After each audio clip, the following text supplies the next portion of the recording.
I'm back to being wired up again. I thought we were going to have a great summer, Carlene being in the class with us, but this Sunday and next Sunday she'll be playing the organ at First Presbyterian in Kingsport, and then the following Sunday she'll be playing at both services here at Muncie. So I'm having to tape it and let her get her Sunday school lesson between Sundays. I don't know why you wanted to cover up that great source of information that I put on the board here. Well, I didn't know it was half open, so I didn't know if you were just half sincere with it or not. In the Pulitzer Prize play Green Pastures, Gabriel looks down on earth and he turns to the Lord and says, "It looks like everything that was nailed down's come busted loose." Well, those of us who love Muncie sometimes get the feeling that everything that's been nailed down's become busted loose with all the things that are changing and happening. Someone very judiciously has said, now let's stop for a minute. Let's see where we've been. Let's see where we are, and let's see where we need to go. Now, when I was pastor over at First Church, Dick Looney was pastor here at Muncie, and you brought in Lyle Schaller to look at Muncie to say, this is what this church needs to do in order to fulfill itself. Lyle Schaller has no peer in church growth and development. Muncie's a great church. And I speak out of 40 years of serving churches and knowing churches. Muncie is a great church, and there is no part of Muncie that is more a part of what the church ought to be in principle, in attitude, in Christian living, in commitment than this class. This class is the nucleus of what this church can be. Now, I'm taking time to say this because there are going to be times when we're invited to come together and talk about it. Jim Powell and I were talking just a few minutes ago, thinking it would be judicious for us to take a Sunday school hour once these hearings are finished and bring some loose ends together and say, now, here's where we are and here's where we need to be, and here's how we can accomplish it. This can be one of Muncie's greatest hours, but it takes all of us in order to accomplish it. So I hope that you will participate whenever you have an opportunity, and then come together and let's really move ahead. Now, I've had my sermon for the day. Let's get down to our Sunday school lesson. There was a young man who, after a few years of trying one thing and then another, just felt that he didn't have his thumb on the pulse of what living ought to be. He was unhappy, he was unsuccessful.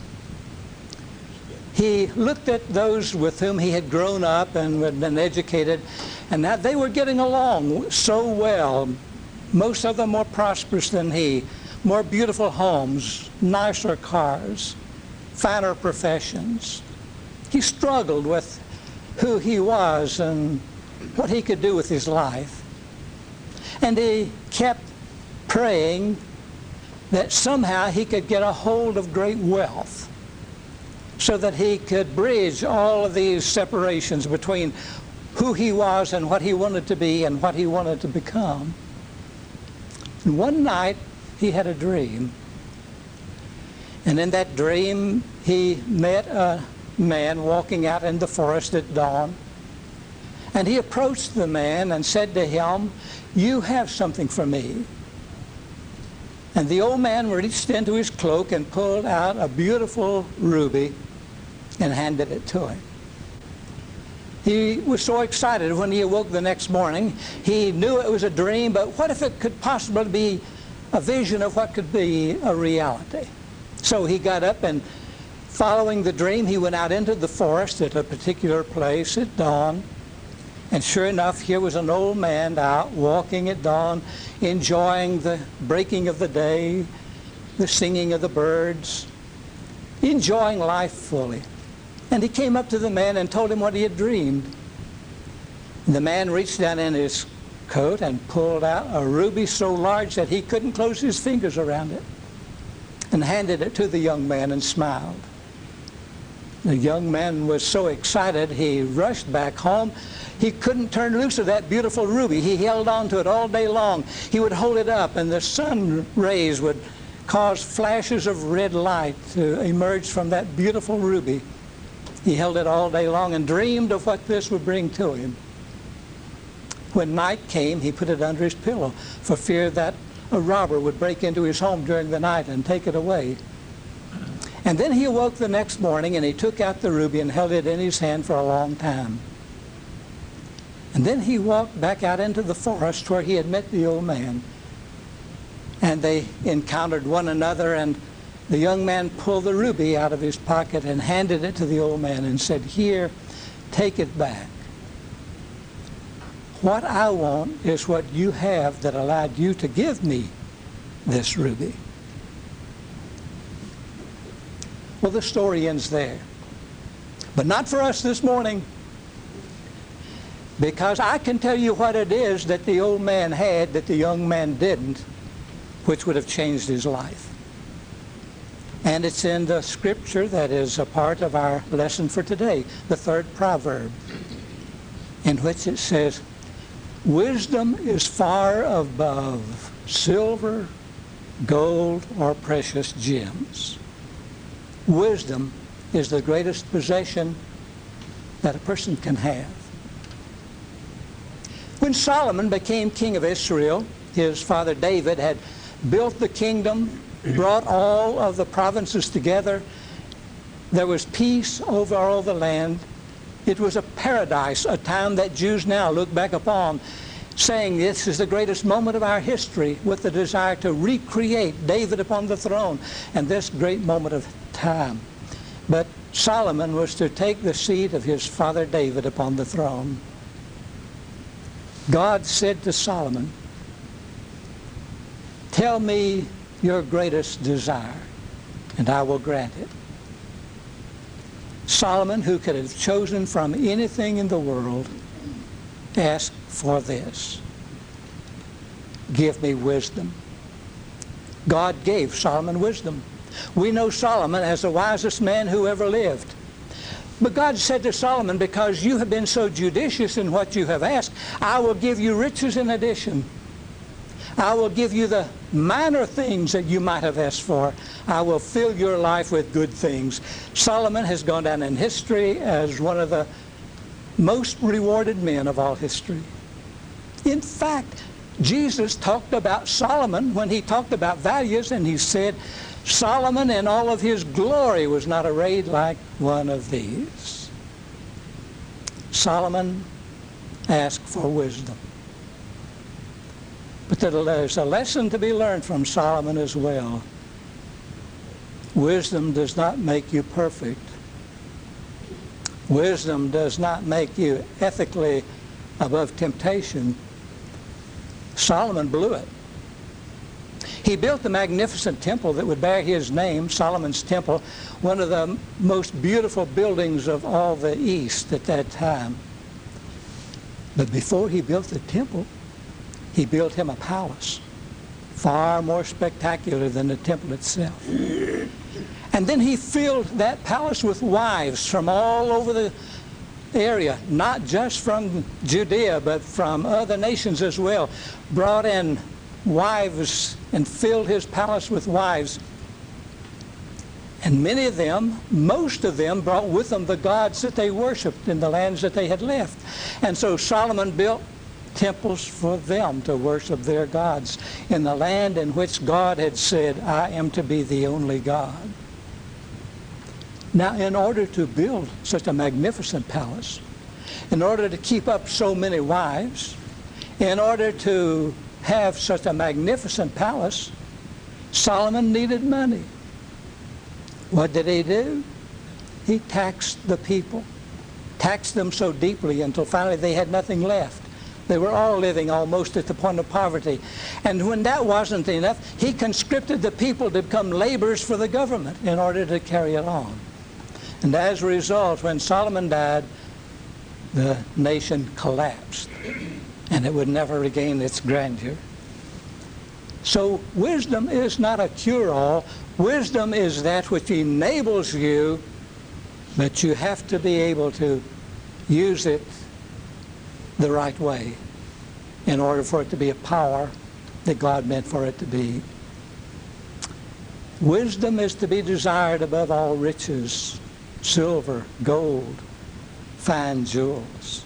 Nothing, says the writer of Proverbs, is greater than wisdom.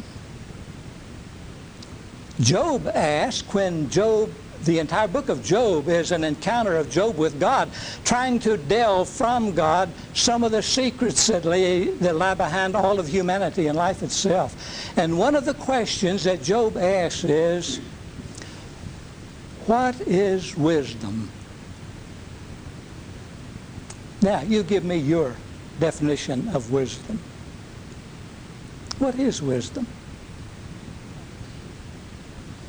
I'll prime you with this observation on my part. Most attributes that we possess occur on a single stem. Knowledge, reason, these other many attributes stand alone, but wisdom is a composite of many things. It is not a word, an entity within itself. It grows and builds from the bringing together of many things. But what is wisdom?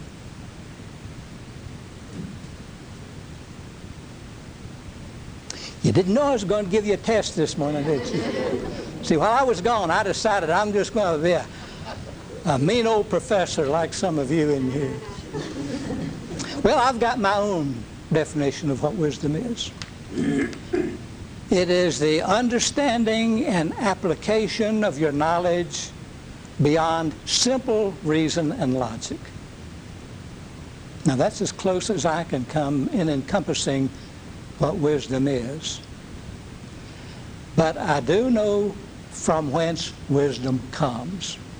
And that's what we really want to know. That's really the most important aspect of wisdom. How do we become wise? How do we assess the qualities that come with wisdom? Well, I looked through the entire Old Testament to see what the Old Testament had to say about wisdom. And I found that there were 53 references to wisdom in Proverbs alone. And there were 23 references to wisdom in Job alone, who asked the question, what is wisdom? And so I went to every one of those sources in Proverbs to see what it said about wisdom. In the 9th chapter of Proverbs, verse 1, the writer says, wisdom has built her house, and she has built it on 7 pillars. So, the one who speaks so about wisdom and desires wisdom so greatly identifies the fact that wisdom builds her house on 7 pillars.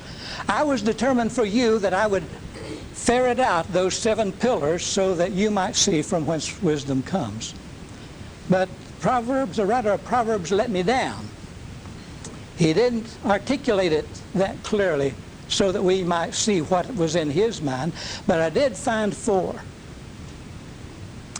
Prudence, humility, discretion, and insight.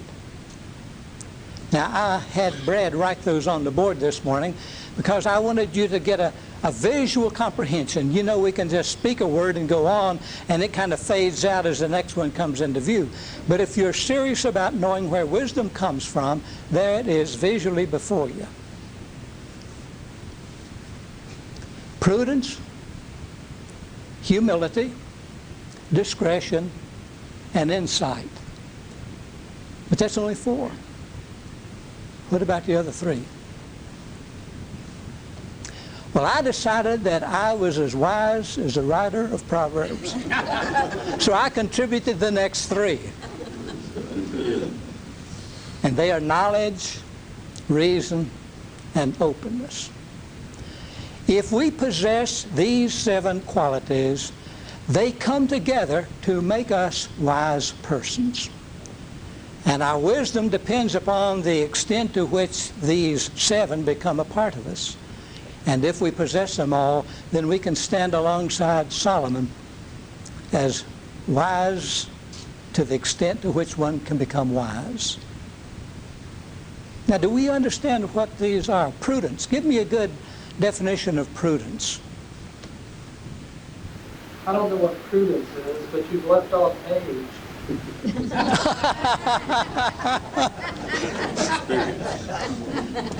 I wish that age did do it, because I would qualify more than anybody in here.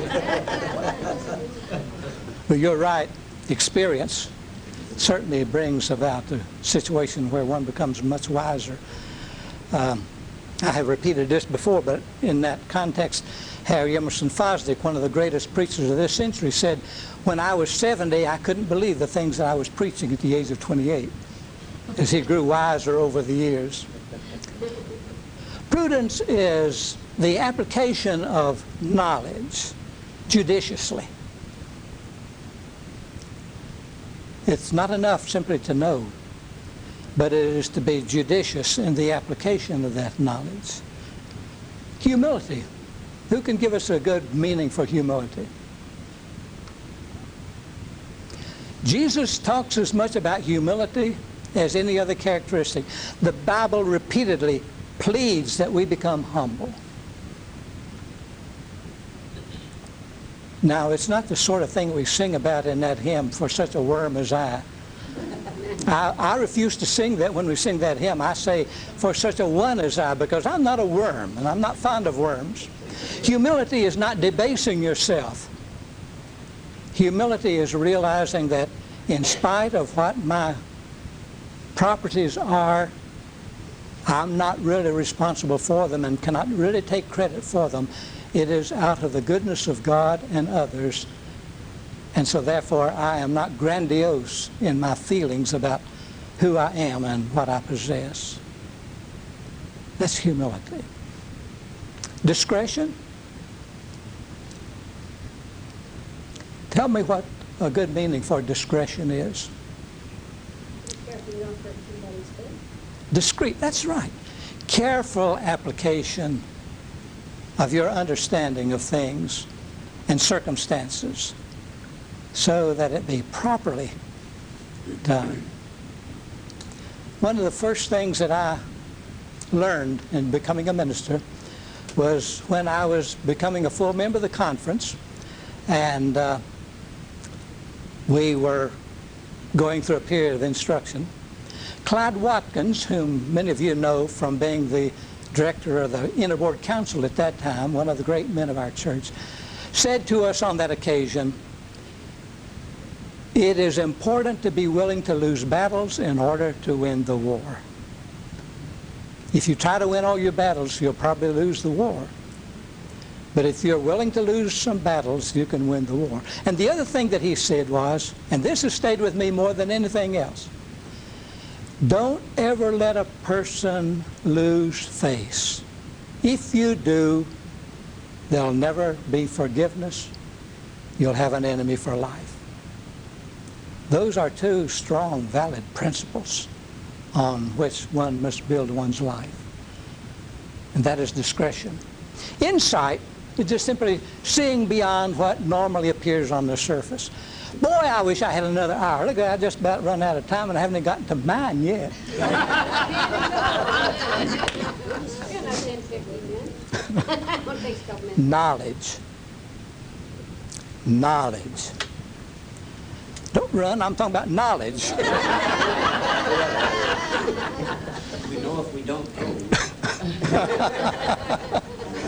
I'm kidding, of course.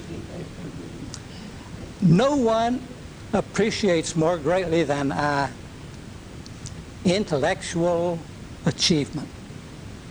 Education. I'm for education more than anybody I know.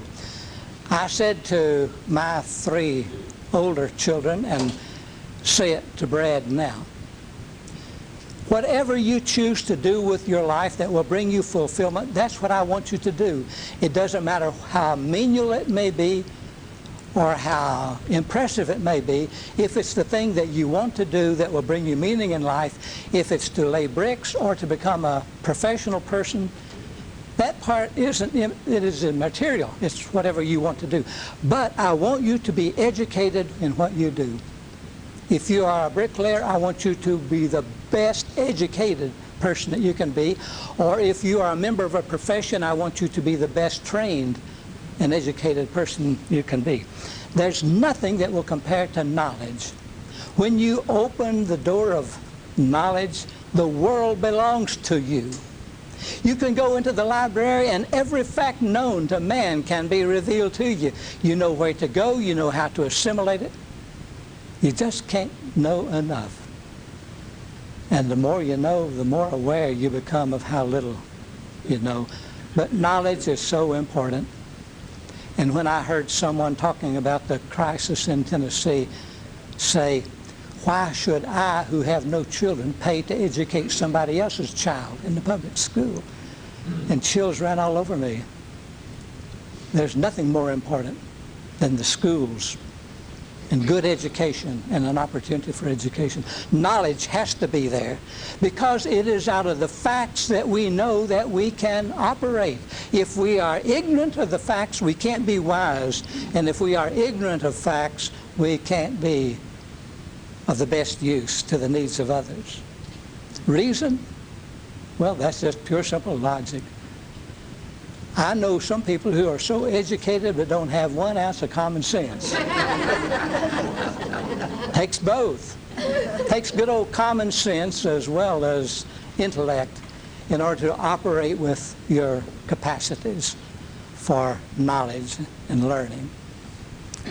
And then the last one is an open mind. You stop growing when you close your mind. You know the old adage, my mind is made up, don't confuse me with facts. Too many of us live by that standard. My mind's made up and I don't want to hear your argument. That's the way a lot of people in Tennessee voted. That's exactly right. Now, I shouldn't have said that. I didn't agree with her. You didn't hear me agree with her, did you? I agree with her. Well, I agree too, because of the not because of the political positions that were being taken. I'm not arguing with that. But the fact that there was such a limited understanding of what the real problem is and how to solve it. And when you come to the point of saying, don't tax me anymore because I'm not going to give anymore, if everything crumbles, that's not the way we live as a society and a civilization. I don't know what the answers are. If I had, I would have run for one of these offices.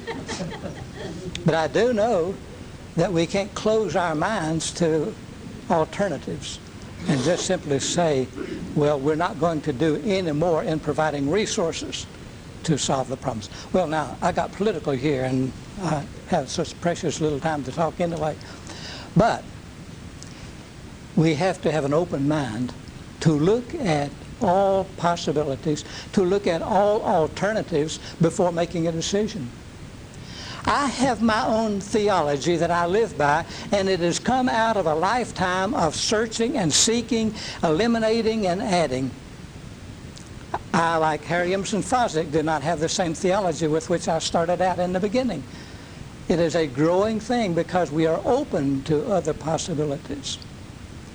And so we need to be open-minded always. When anyone suggests something different from our own position, we don't need to shut it off and say, you're wrong and I'm right. Balance it with what you believe. And it just could be wrong, that could be that we are wrong and that person is right. I'm humble enough to say that I don't possess the answers to all the problems that we face in life.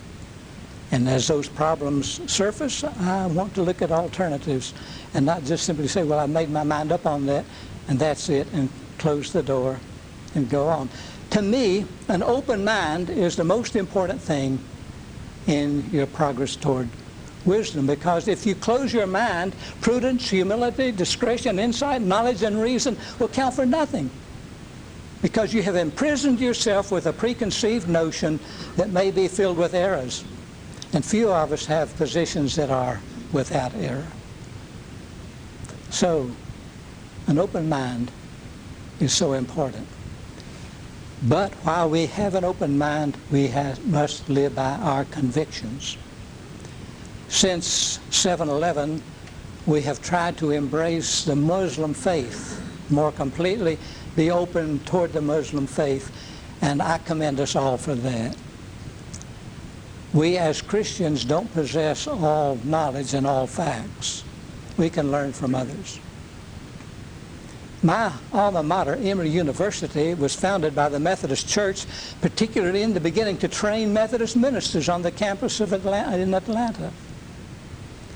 Now there's a school for Muslim studies, there is a school for Buddhist studies, and the student body has always numbered more Jews than any other group. I applaud that. Christianity stands above all this because we have Christ, and Christ is what makes Christianity. And let's don't say that the Muslim faith is as good as Christianity, nor say that the Jewish faith is as good as Christianity, if Christianity is built upon Christ and they do not have Christ. But that doesn't mean that we cut them off. We support them in their beliefs, we affirm them in their beliefs, while all the time holding on to our own with pride and not apology. Now, these last few minutes weren't intended, and it's a shame I didn't stop when I ran out of time. But you have an open mind. So, the writer of Proverbs says, the greatest possession that we can possess is wisdom, and it will serve us far better than silver or gold or great riches. The house of wisdom is built upon 7 pillars, those attributes toward which we ought to work judiciously in order to apply our lives wisely.